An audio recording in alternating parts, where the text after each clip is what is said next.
Hi friends, good morning అందరికీ. నేను అమ్మవారి దగ్గరికి వెళ్ళటానికి లేట్ అయిందని బాధపడ్డాను కదా.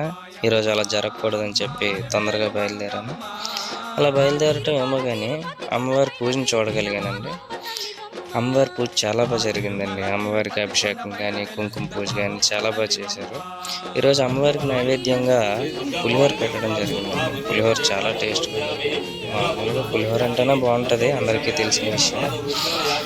అమ్మవారి పూజ మీరు కూడా చూస్తారని చెప్పి that's all for today guys. మళ్ళీ రేపటి వీడియోలో కలుద్దాం. సైనింగ్ ఆఫ్, మీ Rajesh Pentapalli. Please subscribe my channel.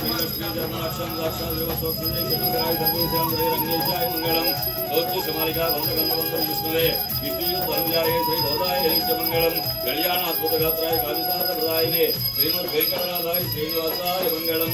మంగళం గౌతరేంద్రాయ మహనీయ గుణాత్మనే చక్రవర్తి అనుజాయ సార్వభౌమాయ మంగళం. రామచంద్రాయ జనకరాజ మనోహరాయ మామకాభీష్టదాయ మహిత మంగళం. జయ మామకాభీష్టదాయ మహిత మంగళం. మంగళావధార్తమదై మదాచార్య ప్రయోగమై సర్వైశ్య పూర్వైరాచార్యై సద్గురుదాయాస్తు మంగళం. అమ్మా కలతలు తీర్చే కరుణామూర్తి